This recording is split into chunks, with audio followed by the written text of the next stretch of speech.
Good afternoon, everybody. My today's lecture is on abdominopelvic and peritoneal cavity, part first. The learning objectives for my today's class are: at the end of this session, students should be able to enumerate boundaries of abdominopelvic and peritoneal cavity, define peritoneum, enumerate its layers and functions, know the structure of peritoneum and composition of peritoneal fluid. They should be able to differentiate between parietal and visceral layers of peritoneum based on origin, innervation, vascular supply, and lymphatic drainage. They should be able to define the terms ligament, mesentery, and omentum. They should also know the clinical anatomy of peritoneum. Abdomen is the region of trunk located between thorax and pelvis.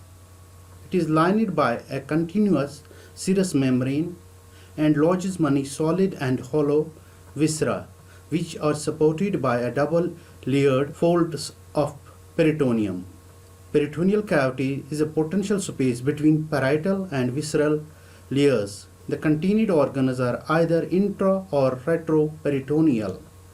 Arrangement of these structures at times varies.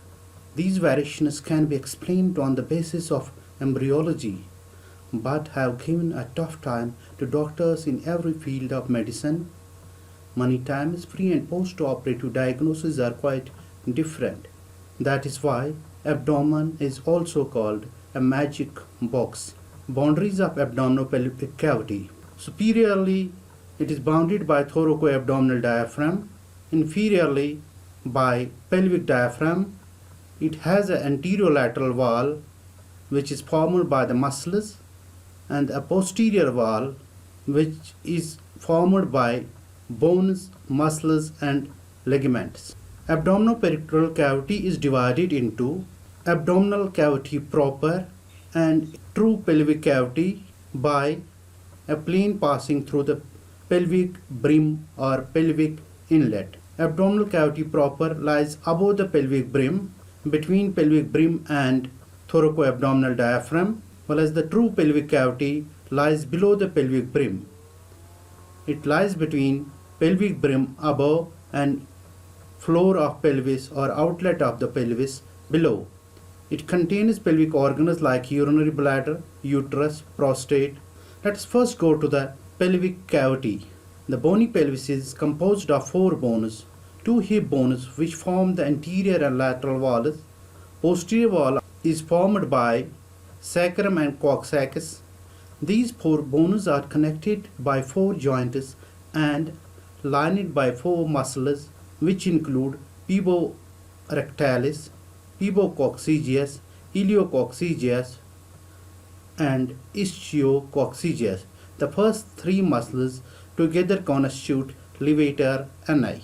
The bony pelvis with its joints and muscles forms a strong basin-shaped structure with multiple foramina. 2 muscles, piriformis and obturator internus, also fill these openings but are not included in the pelvic floor musculature. There are 4 joints in this articulated bony pelvis. Anteriorly, there is joint between 2 pubic bones called symphysis pubis. Posteriorly, we have 2 sacroiliac joints, and posterior inferiorly, there is joint between sacrum and coccyx. We call it as sacrococcygeal joint. Thus, pelvis is divided into 2 parts by the pelvic brim. Above the brim is falls or greater pelvis, which is a part of abdominal cavity. Below the brim is true pelvis or lesser pelvis, as shown in this animation. This black circle represents the pelvic brim. Above the pelvic brim we have falls pelvis, and below the pelvic brim we have true pelvis. The falls pelvis is bounded by posteriorly we have lumbar vertebra, laterally there is iliac fossa and iliac muscles, anteriorly lower part of anterior abdominal wall. The function of falls pelvis is that it supports the abdominal content. In this section, you can see the pelvic brim or inlet of the pelvis. shown by this blue dotted line, extends from the sacral promontory to the symphysis pubis. So pelvis has an inlet, it has an outlet. Between the inlet and outlet we have pelvic cavity, which is short curved canal with a shallow anterior wall and a deeper posterior wall. Inlet of the pelvis is bounded anteriorly by the symphysis pubis, posteriorly by promontory of sacrum and ala of the sacrum, and laterally by iliopectinate or arcuate line. The outlet of pelvis is bounded by anteriorly symphysis pubis, posteriorly coccyx, anterolaterally ischiopubic ramus, and posterior laterally sacrotuberous ligaments. To recap the inlet of the pelvis, let us go to this diagram. So this red line represents the pelvic brim. Above the pelvic brim we have false pelvis, and below the pelvic brim there is true pelvis. False pelvis is considered part of abdominal cavity, while as true pelvis lodges the pelvic viscera. So again, this red dotted line represents the pelvic brim. Above the pelvic brim we have false pelvis, below the brim we have true pelvis. False pelvis lies above the inlet, contains loops of gut. It is included with abdominal cavity, while as true pelvis lies below the inlet. It contains pelvic organs. The musculature of the pelvic floor. The muscles of the pelvic floor are collectively referred to as levator ani and coccygeus muscles. Levator ani is made up of puborectalis, pubococcygeus, and iliococcygeus muscles. The coccygeus, also called the ischiococcygeus, is not part of levator ani, but it is one of the muscles forming the pelvic floor. As shown in this diagram, we have there pubococcygeus. It is medial fibers for the puborectalis. Lateral to the pubococcygeus is iliococcygeus, and arising from the ischium is a separate muscle, ischiococcygeus. There are other two muscles which fill the gaps in the bowling pelvis. They are piriformis, which arises from middle two pieces of sacrum, and obturator internus muscle. But these muscles are not included in the floor of pelvic cavity. So if we take a sagittal section of the pelvis, below the pelvic brim we have true pelvis, which lodges the pelvic viscera, while as above the brim we have false pelvis, which is included in the abdominopelvic cavity and contains loops of gut. Surface anatomy of abdominopelvic cavity. As shown in this figure, superiorly there is zipsternal joint represented by this black dotted line and with costal margins. Then inferiorly there is symphysis pubis and inguinal crease and iliac crest. Boundaries of abdomen proper. Inferiorly there is symphysis pubis. Then inferior laterally there are inguinal folds and iliac crest. Posterior wall is formed by the 5 lumbar vertebrae and paravertebral musculature of back. In relation to trunk, abdomen extends superior to the level of diaphragm, higher than the level of zipsternal joint. Let's take a transverse section of abdomen. Now what do we see there? This abdominal cavity, it has a posterior wall and anterolateral wall. Posterior wall is represented by blue dotted line.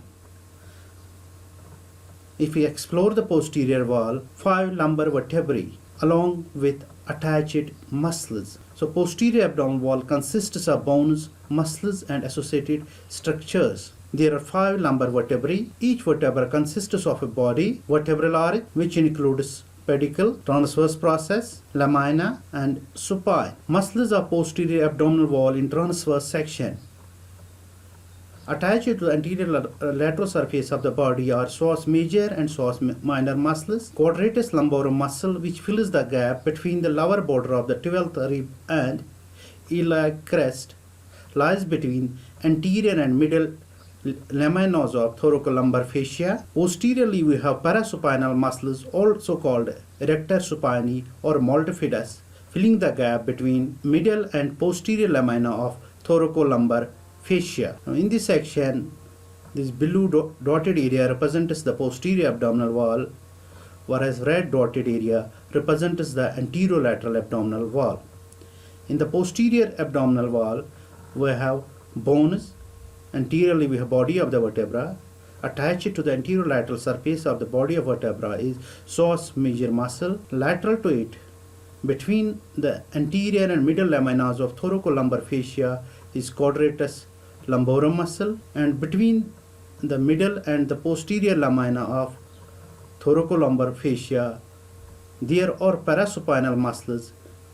We called them as erector supini or multifidus. The anterolateral wall of abdomen is formed by three muscles: external oblique, internal oblique, and transverse abdominis, as shown by this arrow. These muscles can also be appreciated in the coronal section of the abdominal wall. Superiorly, we have the diaphragm, lined by the peritoneum.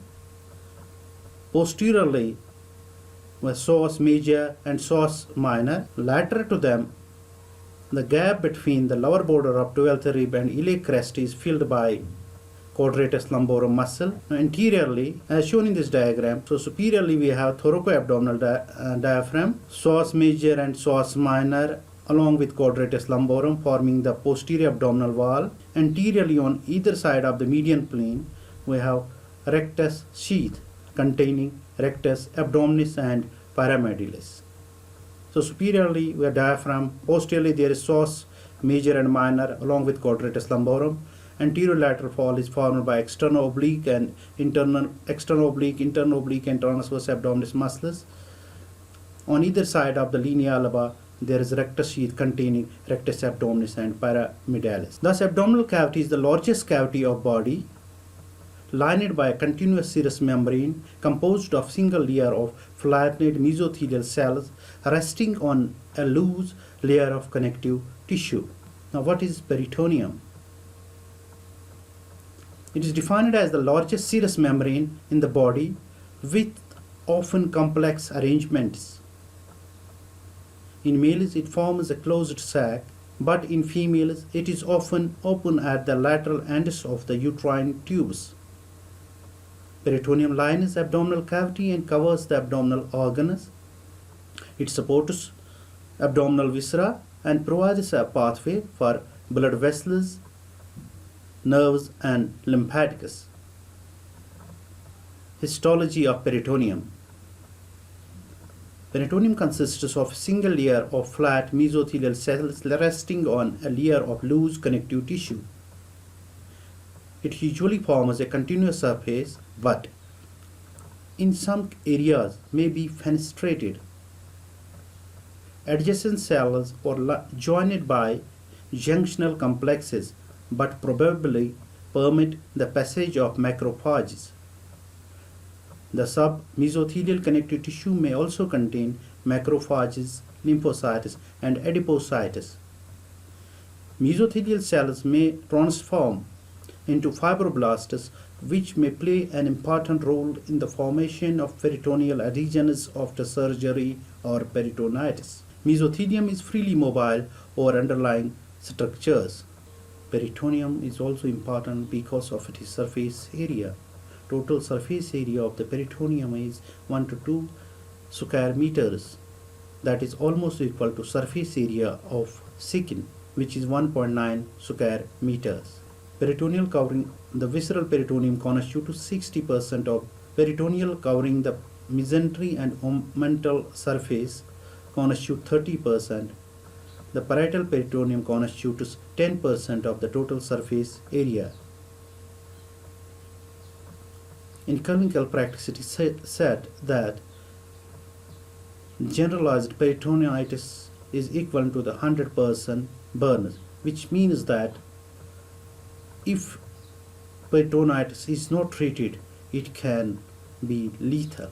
Let us go to the horizontal tracing of peritoneum at the level of umbilicus. Let us start at the level of umbilicus anteriorly. As shown in this diagram, this yellow dotted line represents the parietal peritoneum. Starting from the umbilicus, it lines the anterolateral abdominal wall. It goes to the posterior abdominal wall. From there, it gives a double layer fold. This double layer fold of peritoneum is called mesentery. And this double layer fold now encloses an abdominal viscus to form it is visceral peritoneum or serosa. Now what is peritoneal cavity? Peritoneum, as already said, is a serous membrane lines the abdominal cavity. It has two layers, parietal layer which lines the parietes, that is the body wall, and visceral layer which lines the viscera. It is also called the serosa. Between the parietal and the visceral layer is a potential space. Space is called the peritoneal cavity. This cavity is closed in males and open in females. So peritoneum is a serous membrane lines the abdominopelvic cavity. It covers the anterior and posterior walls, under surface of the diaphragm, and also lines the pelvic cavity. Peritoneal cavity in females, as already said, it is an open cavity. Ascending infections can go from vagina to uterus and from there through fallopian tube into the peritoneal cavity. That is why peritoneal cavity is said to be open in females. Divisions of the peritoneal cavity.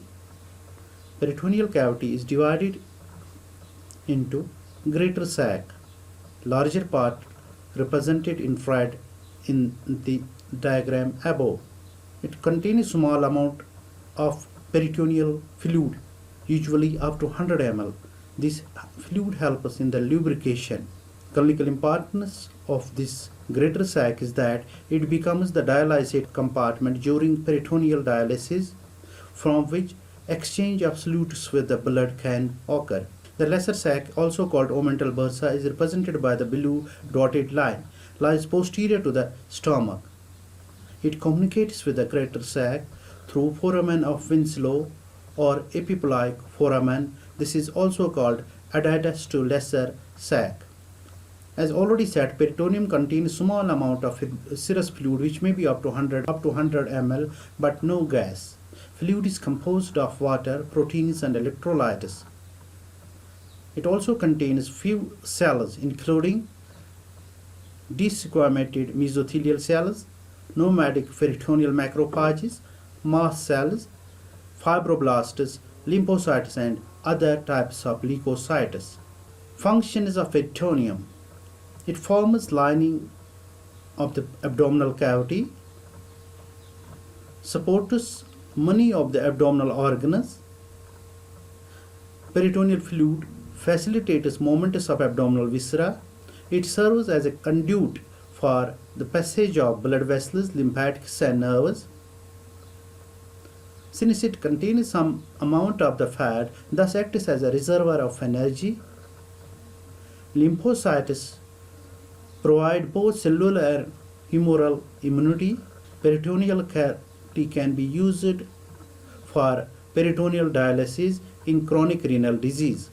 Metabolites like urea can be removed from the blood in peritoneal dialysis. Due to the large surface area and vascularity, it can absorb effusions due to high vascularity and presence of capillaries. Extraperitoneal connective tissue and parietal peritoneum. Separates the parietal peritoneum from the muscular layer of abdominal walls. The parietal peritoneum covering the anterior abdominal and pelvic walls is generally attached only loosely by its tissue, an arrangement which allows for considerable alteration in the size of bladder and rectum. The extraperitoneal tissue on the inferior surface of the diaphragm and behind the linea alba is denser and more firmly adherent. Extraperitoneal connective tissue and visceral peritoneum. The visceral peritoneum is firmly adherent to the underlying tissues and cannot be easily detached. The visceral peritoneum is often considered as part of the underlying viscus, for clinical and pathological purposes, such as the staging of carcinoma. Let us do a comparison of parietal and visceral peritoneum based on its location, origin, innervation, sensitivity to pain, and blood supply. As already said, this parietal peritoneum lines parietes or body wall, while as visceral peritoneum covers the viscera. Embryologically, parietal peritoneum originates from somatopelvic layer of lateral palate mesoderm, while as visceral peritoneum originates from suprachiasmopelvic layer. So parietal peritoneum is innervated by the somatic nerves, while as the visceral peritoneum is innervated by autonomic nerves. Sensitivity to pain. Thus parietal peritoneum is pain sensitive, while as visceral peritoneum is pain insensitive. Parietal peritoneum shares its blood supply, venous drainage, innervation, and lymphatic drainage with the body wall, while as the visceral peritoneum shares these components with the viscera, which it covers. How the structures are arranged in the peritoneal cavity. The structure can be intraperitoneal, retroperitoneal. It can be primarily retroperitoneal structure, or it can be secondarily retroperitoneal structure. In this diagram, I will try to make you understand what is an intraperitoneal structure. As shown in this diagram, parietal peritoneum lines the abdominal wall and forms a double-layered fold of peritoneum called mesentery after being reflected from the posterior abdominal wall. This double-layered fold of peritoneum then covers a viscus, and we called there it as visceral peritoneum or serosa. Now see in this diagram, viscera is attached with the posterior abdominal wall by a double-layered fold of peritoneum. In case of intestine, this double-layered fold of peritoneum we call it as mesentery. Thus, this viscera is covered by peritoneum on all sides. Such a viscera is called intraperitoneum. Stomach is suspended during embryonic life from posterior and anterior abdominal wall by dorsal and ventral mesentery. Liver develops in the ventral mesentery and becomes intraperitoneal except for bare areas. Liver is attached with the anterior abdominal wall by falciparum ligament and with stomach by lesser omentum. The structures covered by peritoneum like spleen, stomach, liver are called intraperitoneal. Clinically, these structures have greater freedom of movement during respiration. Now what are secondarily retroperitoneal structures? If we go to this first diagram, we see this viscus or a loop of gut. It is covered by the peritoneum. But what happens during development? The mesentery is resorbed and lost. Now this viscus becomes retroperitoneal. Since it was intraperitoneal at the beginning, then lost its mesentery during development, we call such structures as secondarily retroperitoneal. Retroperitoneal structures are less mobile during respiration. Classification of structures within the abdominal cavity. The structures in the abdomen are classified as intraperitoneal or retroperitoneal, depending on whether they are covered with visceral peritoneum and whether they are attached by mesentery. Secondarily retroperitoneal structures. Some structures such as kidneys are primarily retroperitoneal, while others such as majority of the duodenum, descending colon, ascending colon are secondarily retroperitoneal, meaning that structures developed intraperitoneally but lost its mesentery and thus became retroperitoneal. In this slide, you can see liver, which is an intraperitoneal structure, kidneys, which are retroperitoneal structures, suprarenal, aorta, inferior vena cava are also retroperitoneal structures. Thus, abdominal cavity includes peritoneal cavity plus retroperitoneal space. So, which is the largest cavity of the body? Abdominal cavity or peritoneal cavity? The abdominal cavity is different from the intraperitoneal space located within the abdominal cavity but wrapped in peritoneum. To make things simpler, abdominal cavity is larger than the peritoneal cavity. Peritoneal cavity is within abdominal cavity. Contents of the abdominal cavity are peritoneal cavity plus retroperitoneal structures. Thus, abdominal cavity is larger than the peritoneal cavity. Now, what are peritoneal ligaments? Any double-layered fold of peritoneum which connects one organ with other or with the abdominal wall is called a ligament. For example, we have gastrosplenic ligaments between the stomach and spleen, gastrohepatic ligament between the stomach and liver, gastrocolic ligament between the stomach and colon, phrenicocholic ligament between diaphragm and colon, ligamentum teres hepatica connecting liver with the anterior abdominal wall. We have three ligamentum teres in the body: ligamentum teres hepatica, ligamentum teres uteri, which is also called the round ligament of uterus, and ligamentum teres head of femur. Nomenclature of peritoneal folds. As already said, they connect organs to each other or with the abdominal wall. They are called a ligament. Ligament is basically double-layered fold of peritoneum. Omentum. The term omentum applies to a double-layered fold of peritoneum which connects stomach with some other organ or with the abdominal wall. For example, we have the lesser omentum connecting stomach with liver. Mesentery. Mesentery is a double-layered fold of the peritoneum. Mesentery proper applies to mesentery of the small gut. It can be ventral mesentery or dorsal mesentery. Ventral mesentery present only in the region of foregut, while as dorsal mesentery is present throughout. Dorsal mesentery connects the developing gut tube with the posterior abdominal wall, while as in the ventral mesentery we have development of the liver, which divides this ventral mesentery into falciparum ligament, which extends between the liver and anterior abdominal wall, and lesser omentum, which connects the lesser curvature of the stomach and first part of the duodenum with the liver. Mesentery proper, this term applies to the mesentery of small intestine.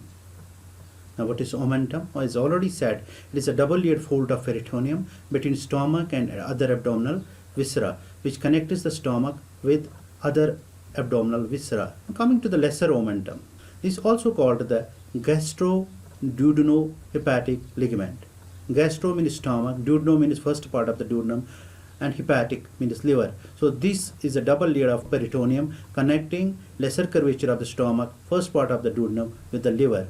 It is called lesser omentum because it is attached to lesser curvature of stomach. Attaches lesser curvature of stomach and proximal part of duodenum to liver. It is also called hepatogastric and hepatoduodenal ligament. If we split this lesser curvature, lesser omentum into two parts, hepatogastric is that part which connects liver with the lesser curvature of stomach, and hepatoduodenal is the part which connects the liver with the first part of the duodenum, as shown in this diagram. Structures in the free margin of lesser omentum. This very important question usually asked to the students. In the free margin of the lesser omentum, we have three structures. They are common bile duct. You can remember it. Dextro means right. It lies anteriorly and to the right. Hepatic artery, again it lies anteriorly but to the left.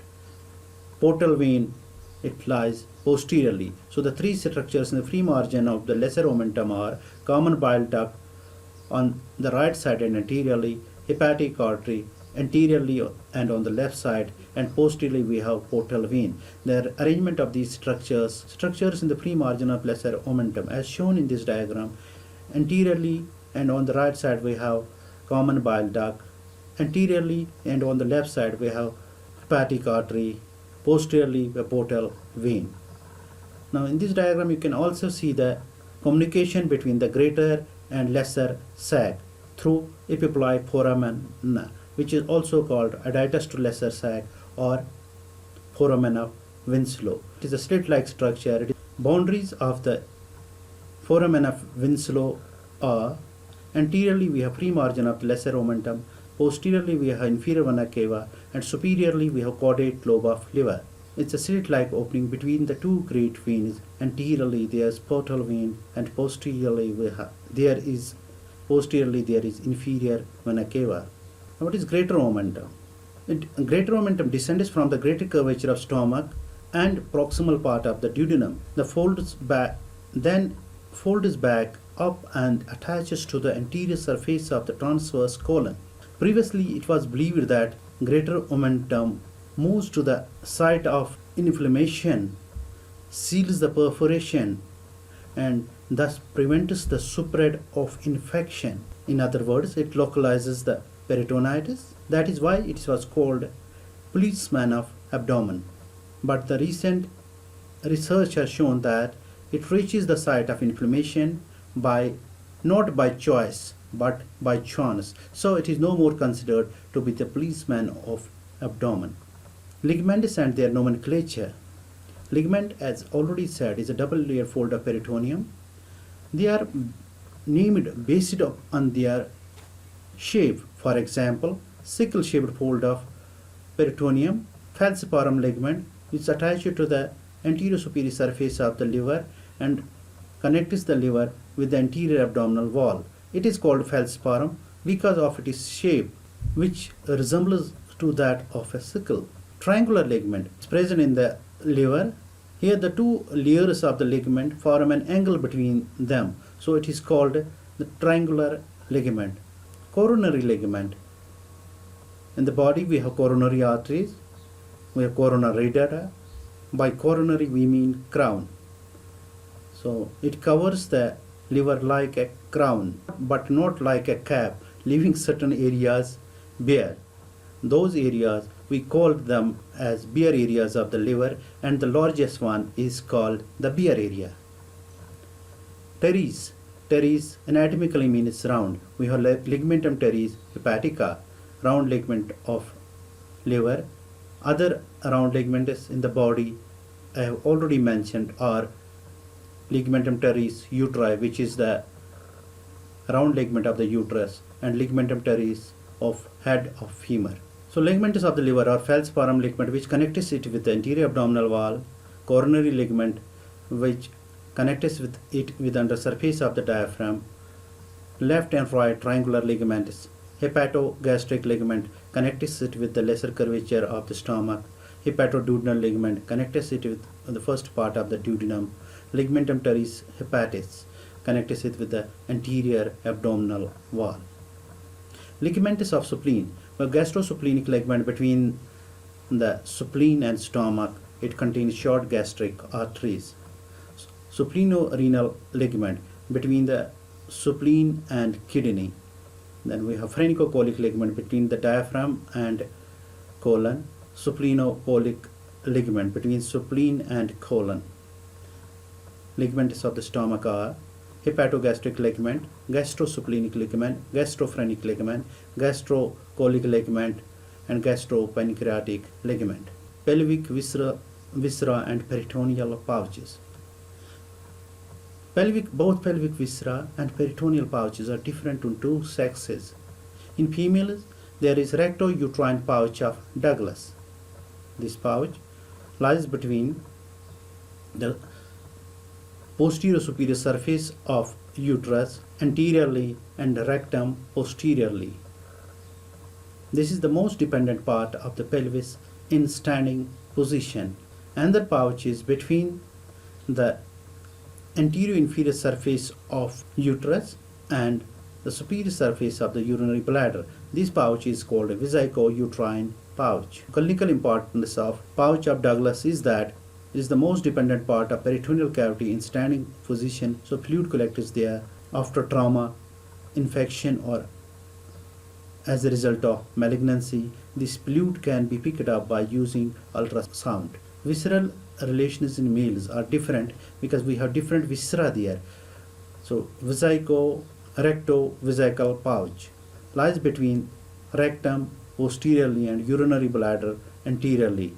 This pouch contains coils of small intestine. Let us describe a transverse and a longitudinal section of mesentery at 5th week of intrauterine life to describe mesentery. Mesentery, as already said, is a double-layered fold of peritoneum which attaches the developing gut tube with the posterior abdominal wall. It is divided into the dorsal mesentery and ventral mesentery. Dorsal mesentery persists throughout, whereas the ventral mesentery remains only in the region of the foregut.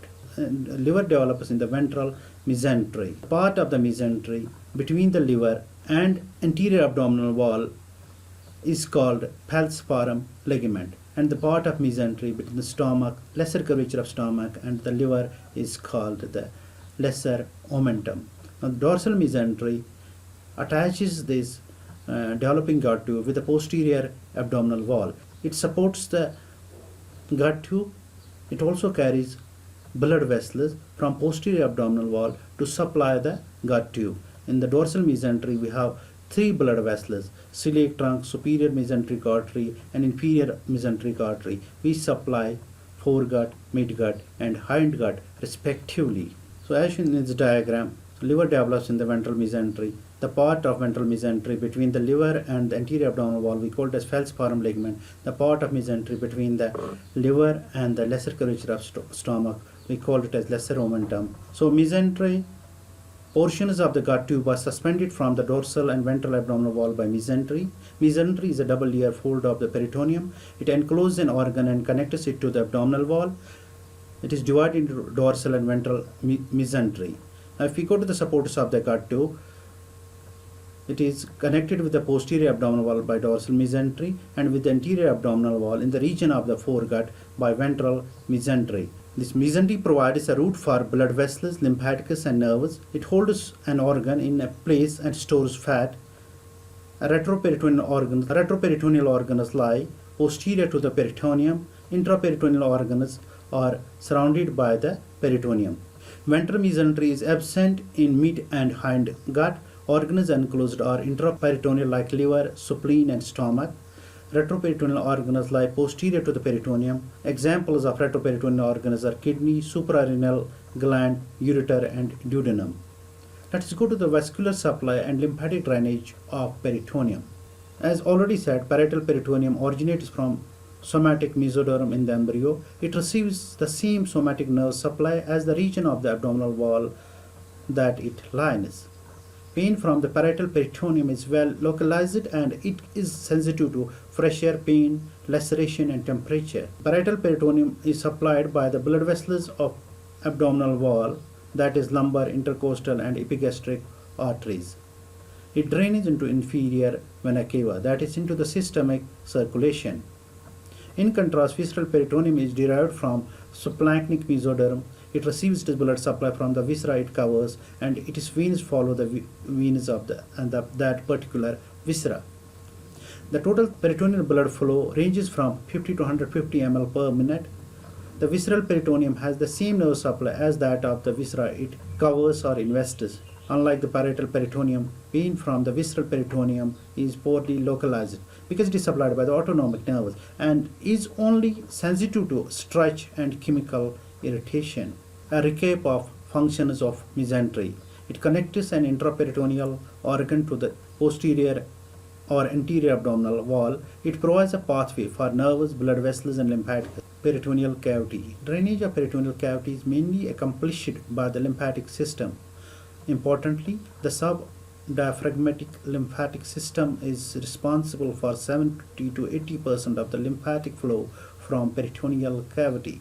The lymphatic system also serves as a pathway for the removal of foreign substances and macromolecules. Now let us go to the applied anatomy of peritoneal cavity. What is peritonitis? Inflammation of the peritoneum is called peritonitis.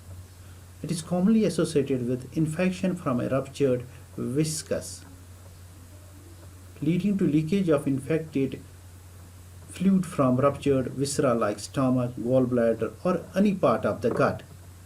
Peritonitis causes fever, tenderness, and pain in the abdominal area, which can be localized or diffuse. Since these fluids they are irritants to the peritoneal cavity, they cause pain. This pain can be localized, but in case of generalized peritonitis, it can be diffuse.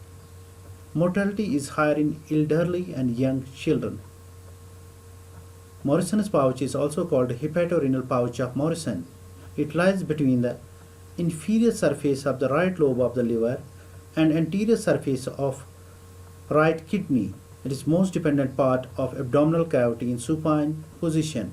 That is why this site is used to keep surgical drains, look for fluid collection. We also use this site for looking fluid collection during FAST. FAST stands for Focused Assessment in Sonography with Trauma. Whenever a patient lands in casualty with history of abdominal trauma, such as occurs in the road traffic accidents, the first thing that a resident does is he sends this patient for the FAST. So in this diagram you can see Morrison's pouch. A represents a right lobe of the liver, B represents a right kidney, and this shining line is the peritoneum.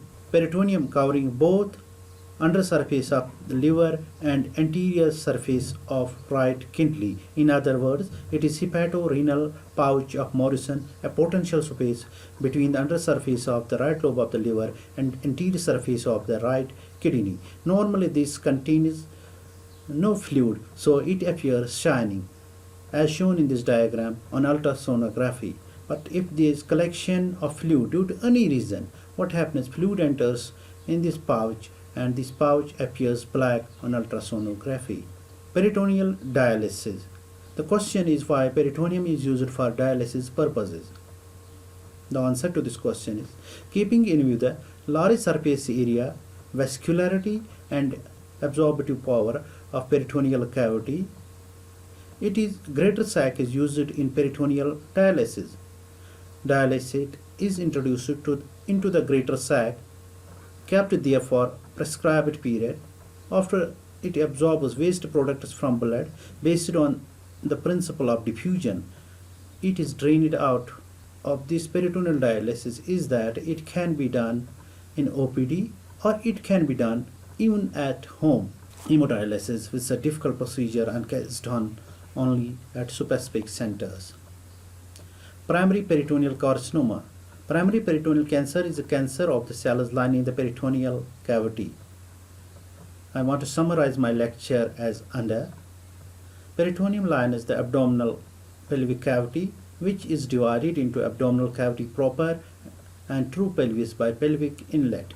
Between its two layers is peritoneal cavity divided into greater and lesser sac or omental bursa. Peritoneal cavity contains 50 to 100 ml of fluid for lubrication of viscera and protection. Double-layered folds of peritoneum are called mesentery, omentum, or ligaments. These double-layered folds support viscera, transmit nerves, vessels, and lymphaticus. Parietal peritoneum receives blood supply innervation from body wall, whereas visceral peritoneum derives its blood supply and innervation from gut. The surface area of peritoneum is equal to that of skin. That is why it is said that generalized peritonitis is equal to 100% burns with bad prognosis. Peritoneal cavity is also used for peritoneal dialysis, keeping in view its large surface area and blood supply. Now let us go for a quiz based on this lecture. You will be provided with an MCQ with 4 options. You have to choose the most accurate one. Our first question is, false statement about peritoneal cavity is A. Open in females, closed in males, largest cavity of the body, contains small amount of fluid. The wrong option is largest cavity of the body. In fact, it is the abdominal cavity, which includes both peritoneal cavity and retroperitoneal structures, which is the largest cavity of the body. False statement about mid-cyclic pain is due to irritation of the peritoneal cavity by blood, occurs during menses, occurs in middle of cycle, coincides with the rupture of the Graafian follicle. It's called mid-cyclic pain. It occurs in the middle of the cycle, that coincides with the rupture of the Graafian follicle. Our next question is, false statement about visceral peritoneum is: contains small amount of fluid, contains no gas. Gas in peritoneal cavity means rupture of gut. It is diagnosed by X-ray abdomen in supine position. D is the wrong answer. It is diagnosed by X-ray abdomen in supine position. In fact, for diagnosing gas in the peritoneal cavity, X-ray abdomen is the investigation of the choice. But we keep the patient in standing position so that gas goes to undersurface of the diaphragm and is picked up on X-ray. Number 1. False statement about visceral peritoneum is: derived from somatic mesoderm, has same nerve supply as that of viscera it invests. Pain from it is poorly localized, is sensitive to stretch and chemical irritation. The wrong answer is derived from somatic mesoderm. It is derived from the suprachiasmatic mesoderm. Our next question is: which of the following cavity is the largest cavity of body? Abdominopelvic, peritoneal, abdominal cavity proper, pelvic cavity. So the correct answer is abdominopelvic cavity. Do subscribe to my educational channel on YouTube, Dr. Saleem's Anatomy Lectures. Thank you for watching this video.